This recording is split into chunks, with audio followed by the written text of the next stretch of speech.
Capítulo 1. Una educación diferente. La India es un país maravilloso, pero yo no estaba destinada a vivir en él. Aunque mis padres eran de etnia india, originarios de Hyderabad City, yo nací en el bello país de Singapur. Mi abuelo paterno era comerciante de telas y poseía una empresa familiar en Sri Lanka, a través de la cual importaba y exportaba telas europeas, indias y chinas a todo el mundo. Debido a la naturaleza de su empresa, mi padre tuvo que viajar por todo el planeta antes de establecerse por fin en la colonia británica de Hong Kong, nada más cumplir yo los 2 años. Esos orígenes me sumergieron en 3 culturas e idiomas a la vez. Hong Kong, una metrópolis vibrante, bulliciosa, es una ciudad con una mayoría de población china, así que con los nativos aprendí a hablar cantonés. A la vez mis padres nos enviaron a mi hermano Anop y a mí a colegios británicos donde las clases se daban en inglés y la mayoría de nuestros compañeros eran expatriados británicos. Pero en mi casa se hablaba nuestro idioma sindhi nativo y llevábamos una vida de estilo hindú. Mi padre era un hombre alto y apuesto que imponía respeto a su familia. Aunque yo sabía que nos quería, su forma de ser era estricta y esperaba que todos cumpliéramos sus reglas. Yo tenía miedo y cuando era niña intentaba no cruzarme mucho con él. Por el contrario, mi madre siempre fue cariñosa con mi hermano y conmigo, y aunque nunca tuve miedo de compartir mis sentimientos con ella. Yo adoraba con todas mis fuerzas a Anop. Ambos nos hemos sentido muy unidos durante toda nuestra vida, a pesar de que él es 5 años mayor que yo. Para los niños es una diferencia de edad considerable, así que muy pocas veces jugábamos juntos y tampoco nos peleábamos. Yo le admiraba en silencio, y él era muy protector conmigo. Me sentía muy segura cuando él estaba cerca y sabía que podía hablar con él de cualquier cosa. Siempre fue una influencia masculina más poderosa en mi vida que mi padre. Al ser mis padres hindúes tradicionales, su matrimonio había sido concertado por sus padres y por ello daban por descontado que con el tiempo, cuando tuviéramos edad suficiente, ellos encontrarían las parejas adecuadas para mí y para Anop. La tradición exigía, además, que la mujer estuviera al servicio de su marido y de los demás hombres de la casa. Esa desigualdad es muy común en mi cultura, pero de pequeña nunca cuestioné esos valores y simplemente daba por descontado que sí era como tenían que ser las cosas. Mi primera experiencia incómoda con esa desigualdad se produjo cuando tenía corta edad de 6 años y escuché accidentalmente una conversación entre una señora y mi madre. ¿No te sentiste decepcionada cuando nació tu segundo bebé y resultó ser una niña?, le preguntó esa mujer a mi madre en nuestro dialecto indio. Sentí la ansiedad crecía en mi interior mientras esperaba la respuesta. No, claro que no. Yo quiero mucho a mi hija, respondió mi madre para mi gran alivio. Pero las niñas son un problema, sobre todo cuando crecen, prosiguió la mujer. Con las niñas tienes que preocuparte de no mimarlas demasiado o no conseguirán un buen marido. Y la dote que hace falta para casar a una hija aumenta cada año que pasa. No se puede predecir el futuro. Todos los niños traen consigo su propio destino, sean varones o mujeres. Recuerdo que respondió mi madre sabiamente. Bueno, yo estoy contenta de tener 2 hijos varones, dijo la mujer con orgullo, e incluso mi tierna mente fue capaz de reconocer la sensación de éxito que sentía aquella mujer que se traslucía en esa frase. Más tarde, cuando estuve a solas con mi madre, le pregunté, «Mamá, ¿es verdad que las niñas son un problema?» «No, claro que no, Beta querida», me respondió. Beta es un término cariñoso que significa mi niña en nuestro dialecto. Mi madre me trajo hacia ella y me abrazó y recuerdo que en ese momento pensé, no quiero ser nunca un problema para mis padres solo porque sea niña, para que nunca lamenten que no haya sido yo un niño. Nuestra primera casa en Hong Kong fue un apartamento en un edificio de 9 plantas en Happy Valley que tenía vistas al hipódromo. Yo me pasaba horas mirando por las ventanas a los jockeys, ataviados con camisas de seda de múltiples colores, mientras entrenaban a los caballos para las carreras de fin de semana. La línea del tranvía pasaba por la calle principal que había justo a la salida de nuestro bloque de apartamentos. Cuando los tranvías pasaban traqueteando por debajo de mi casa, interrumpían ruidosamente las ensoñaciones en las que me sumía mientras miraba por la ventana de nuestro apartamento de la 7ª planta. Casi todas las mañanas al salir de la cama percibía la potente y familiar fragancia del incienso y el sándalo rosa. Siempre me ha encantado ese aroma porque me transmite una sensación de paz y serenidad. Solía encontrarme a mi madre a punto de entrar en la sala de oración que teníamos en nuestra casa, vestida con uno de sus shalawar kameez, el multicolor atuendo indio tradicional confeccionado de finas sedas indias o de chifón francés. Todas las mañanas mis padres meditaban, rezaban y cantaban mantras en el altar frente a las deidades de Krishna, Lakshmi, Shiva, Hanuman y Ganesha. Lo hacían para elevar su conciencia y lograr la fuerza interior necesaria para enfrentar un nuevo día. Mis padres seguían lo prescrito en las Vedas hindúes, así como las enseñanzas del Gurú Nanak y su libro sagrado del Guru Granth Sahib. Muchas veces me sentaba ante el altar para observar atentamente a mis padres encender el incienso y hacer con él un movimiento circular frente a las pequeñas estatuas e imágenes de los diferentes dioses, mientras cantaban sus puja, la típica oración hindú, y después los imitaba. Seguidamente me ponía a observar a nuestra niñera china Ha Fong, que hacía sus tareas para parar de hablar conmigo en cantonés, vestida con el sanfo, vestimenta tradicional china, blanco y negro. Su cuerpo diminuto se movía incesantemente de aquí para allá por la casa. Le tenía mucho cariño a Ha Fong.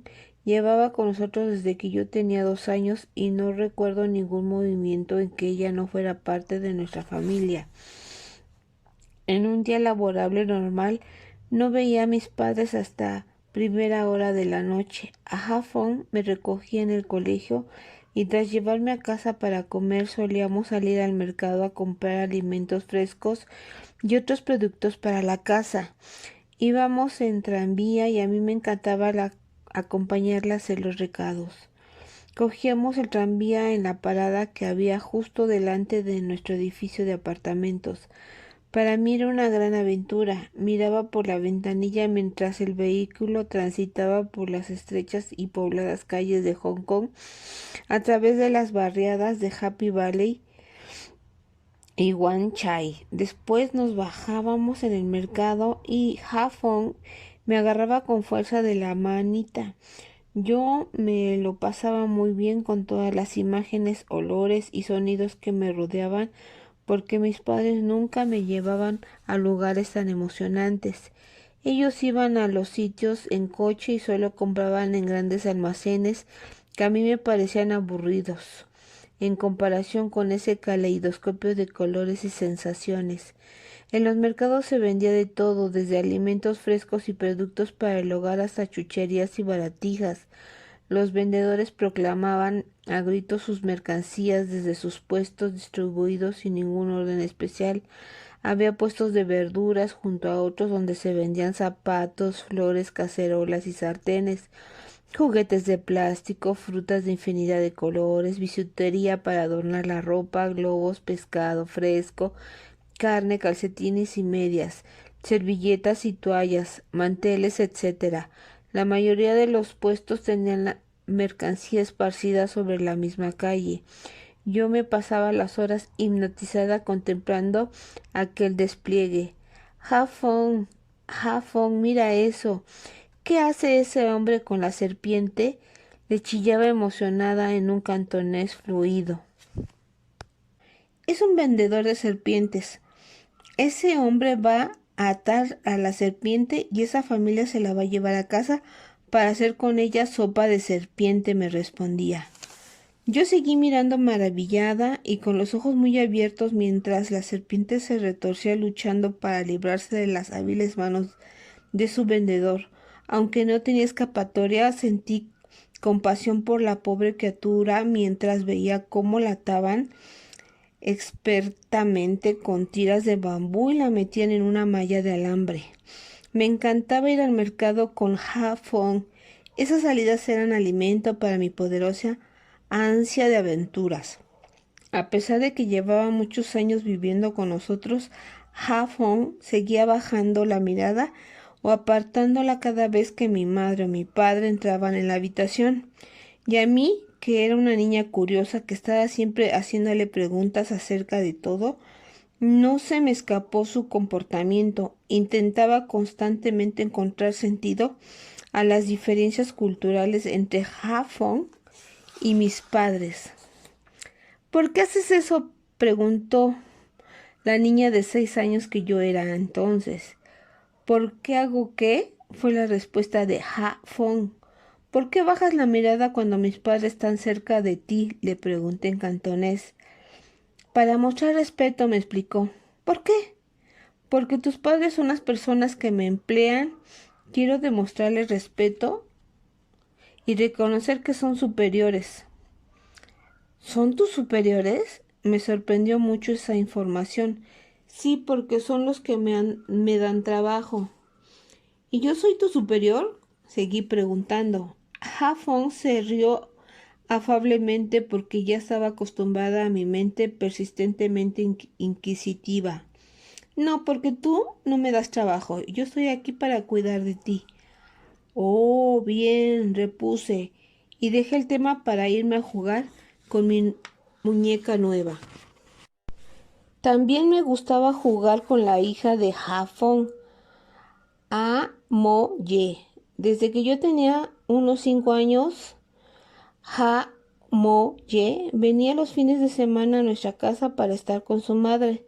Solo tenía 1 año más que yo, y como yo hablaba muy bien cantonés, nos hicimos amigas. Me gustaba pasar el tiempo con ella, jugábamos juntas con mis juguetes e íbamos al parque que había en las inmediaciones. Mis padres se alegraban de que tuviera una compañera de juego en casa todos los fines de semana. El domingo era el día libre de Ha Fong. Ese día se llevaba a Ha Mo Ye a comer fuera y después de vuelta a casa de sus abuelos maternos, donde la niña vivía durante la semana.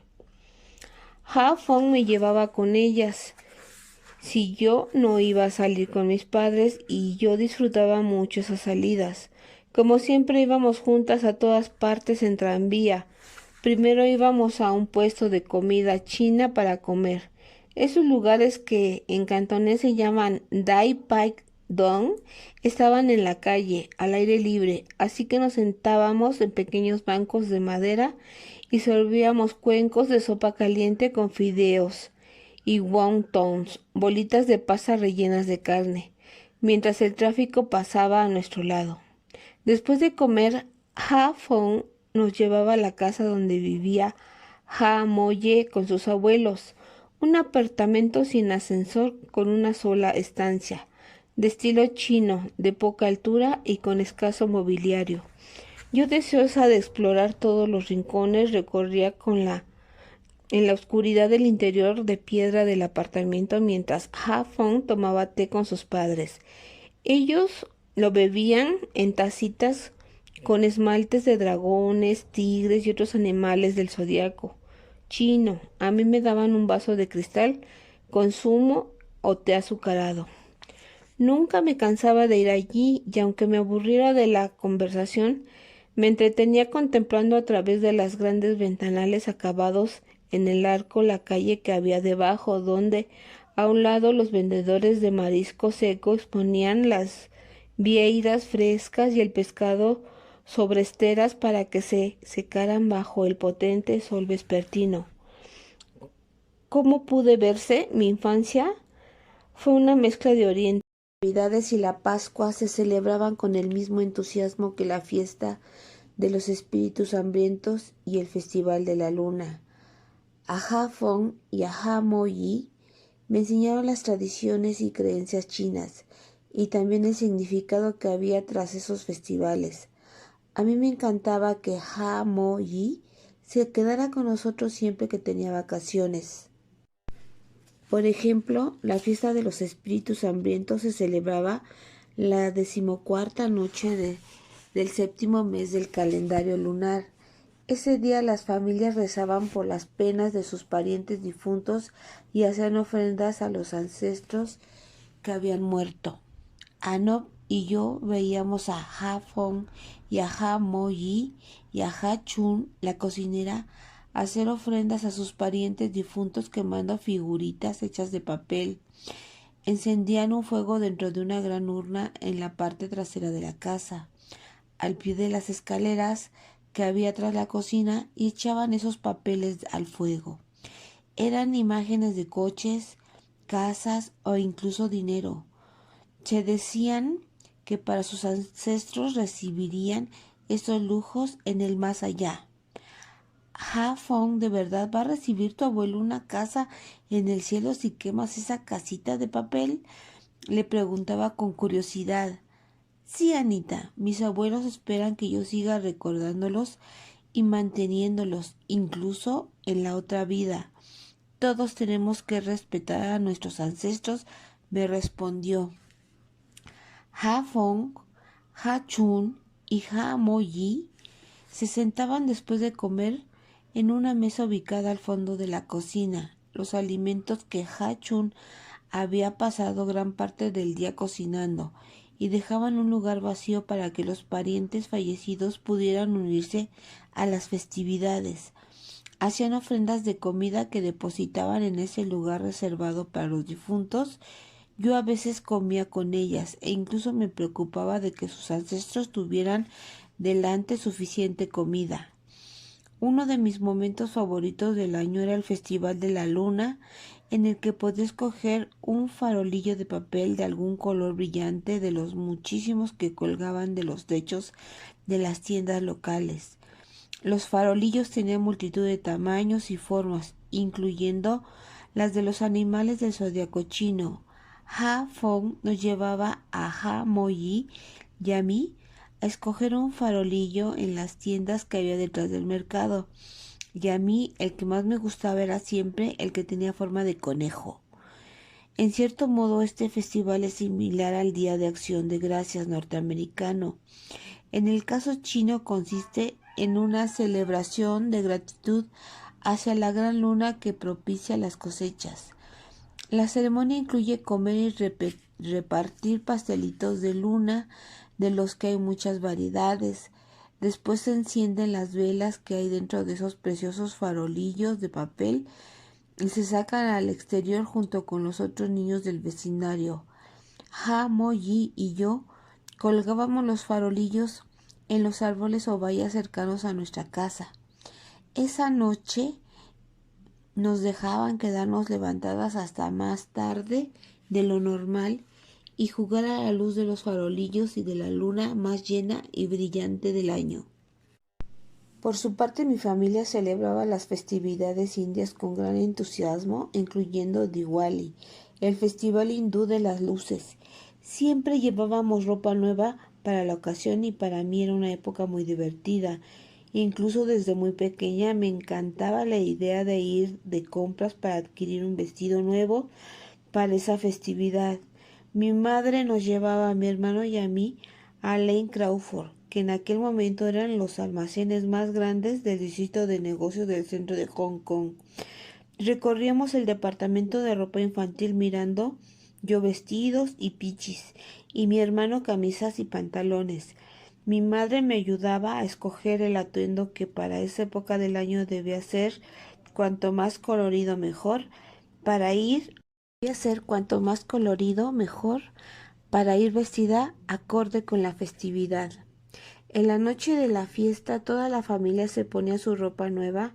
Mi madre solía estrenar un ciri lleno de color y se ponía todas sus joyas.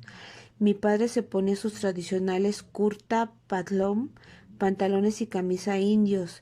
Mi hermano llevaba su camisa y sus pantalones recién comprados y yo el vestido nuevo.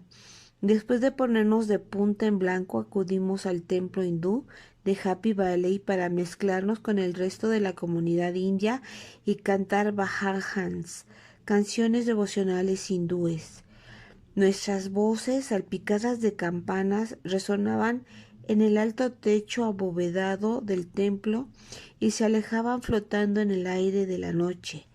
Recuerdo el sonido de las campanas del templo reverberando en todo mi ser, llegando hasta una parte muy profunda de mi alma. En todas las festividades hindúes, el patio del templo se llenaba de color, música y bailes, y los intensos aromas de la espaciada comida vegetariana india se mezclaban con la dulce fragancia del incienso. ¡Cómo me gustaba ese ambiente! Mamá, voy adelante para que el Mahara, sacerdote indio, me ponga vermellón en la frente, le gritaba muy emocionada en sindhi a mi madre, y después me escabullía entre la muchedumbre llena de colores. El punto rojo en el Maharaj pone en la frente de las personas simboliza la apertura del tercer ojo, y yo siempre que iba al templo me aseguraba de que me pusieran esa marca en la frente. Por mis raíces hindúes, crecí creyendo que el karma y en la reencarnación. Muchas de las religiones orientales se basan en esas leyes y creen que el propósito de la vida es aumentar nuestra conciencia y evolucionar espiritualmente en cada ciclo de nacimiento y muerte hasta alcanzar la iluminación. En este punto se cierra el círculo y ya no necesitamos volver a reencarnarnos en un cuerpo de carne y hueso. Ese estado se denomina nirvana. A veces sentía ansiedad al pensar en ello y entonces ponía mucho cuidado de no hacer nada que pudiera crearme un karma negativo en una vida futura. Ya desde muy pequeña mi mente pensaba sin parar en lo que podía crear un buen karma y en lo que podía originar uno malo, porque quería perfeccionarme basándome en la escala de medidas creada por mis creencias culturales. Mi religión hindú me enseñó también que la meditación y los cánticos son dos de los muchos métodos que suelen usar para limpiar la mente de pensamientos impuros y ayudarnos en nuestra búsqueda de iluminación. La meditación ayuda a desarrollar la conciencia de que somos mucho más que nuestro ser físico, de modo que cuando me hice mayor ya era consciente de que somos más que nuestra mera biología. Voy a ser cuanto más colorido, mejor, para ir vestida acorde con la festividad. En la noche de la fiesta toda la familia se ponía su ropa nueva. Mi madre solía estrenar un siri lleno de color y se ponía todas sus joyas. Mi padre se ponía sus tradicionales kurta, patlón, pantalones y camisa indios. Mi hermano llevaba su camisa y sus pantalones recién comprados y yo el vestido nuevo. Después de ponernos de punta en blanco, acudimos al templo hindú de Happy Valley para mezclarnos con el resto de la comunidad india y cantar bhajans, canciones devocionales hindúes. Nuestras voces, salpicadas de campanas, resonaban en el alto techo abovedado del templo y se alejaban flotando en el aire de la noche. Recuerdo el sonido de las campanas del templo reverberando en todo mi ser, llegando hasta una parte muy profunda de mi alma. En todas las festividades hindúes, el patio del templo se llenaba de color, música y bailes, y los intensos aromas de la espaciada comida vegetariana india se mezclaban con la dulce fragancia del incienso. ¡Cómo me gustaba ese ambiente! Mamá, voy adelante para que el Mahara, sacerdote indio, me ponga vermellón en la frente, le gritaba muy emocionada en sindhi a mi madre, y después me escabullía entre la muchedumbre llena de colores. El punto rojo en el Maharaj pone en la frente de las personas simboliza la apertura del tercer ojo, y yo siempre que iba al templo me aseguraba de que me pusieran esa marca en la frente. Por mis raíces hindúes, crecí creyendo que el karma y en la reencarnación. Muchas de las religiones orientales se basan en esas leyes y creen que el propósito de la vida es aumentar nuestra conciencia y evolucionar espiritualmente en cada ciclo de nacimiento y muerte hasta alcanzar la iluminación. En este punto se cierra el círculo y ya no necesitamos volver a reencarnarnos en un cuerpo de carne y hueso. Ese estado se denomina nirvana. A veces sentía ansiedad al pensar en ello y entonces ponía mucho cuidado de no hacer nada que pudiera crearme un karma negativo en una vida futura. Ya desde muy pequeña mi mente pensaba sin parar en lo que podía crear un buen karma y en lo que podía originar uno malo, porque quería perfeccionarme basándome en la escala de medidas creada por mis creencias culturales.